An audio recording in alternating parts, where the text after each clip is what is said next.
technology is based off of Wi-Fi and GPS, so it's very similar to what you would find on your laptop or your cell phone. It's essentially sending text messages between cars.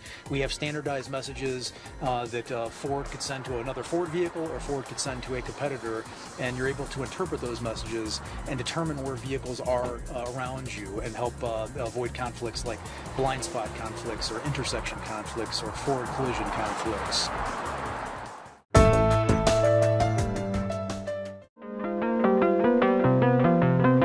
So the first scenario Ford demonstrated for us was the idea of you overtaking a car on an expressway, for instance. A lot of cars now have what are called bliss sensors, which are these little amber lights that are in the side view mirrors that indicate when there's somebody in your blind spot. But the problem is that they don't work at speed necessarily, and they don't work when a car is way behind you.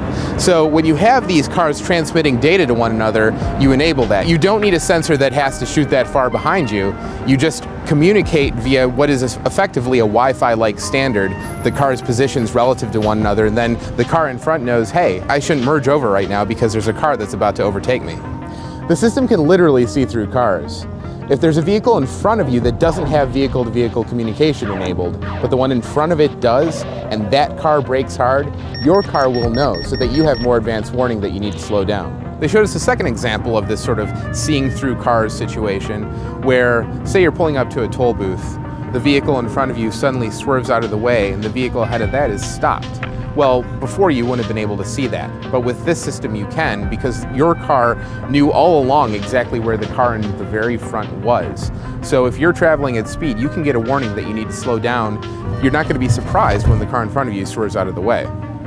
And finally, we saw what could happen when a car goes through a red light. Well, actually, we didn't see that, and that's a good thing, and that's because we had the system in place. So say you're coming up to an intersection, you have a green light, you go. Well, if a car is coming at speed in the other direction, it has a red light, doesn't see the red light, you're dealing with a drunk driver, who knows, and they have that vehicle-to-vehicle communication system enabled, they're going to be able to communicate to your vehicle that they're moving quickly. Your car is going to know to tell you to stop, even though you have the green light.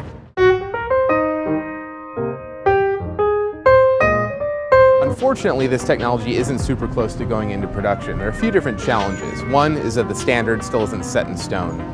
Secondly, they're dealing with a few problems. Take, for instance, when you have 10,000 cars on LA traffic and they've been stuck there for days on end in close proximity, the bandwidth just isn't there to support that many cars all shooting these signals at the same time. So they're figuring out what to do about that. But if they can overcome that stuff, Ford is saying that we might see this on the road, say about 2020, which by the way happens to be about the same time frame for fully automated cars. And you can obviously see how this plus self-driving could work hand in hand.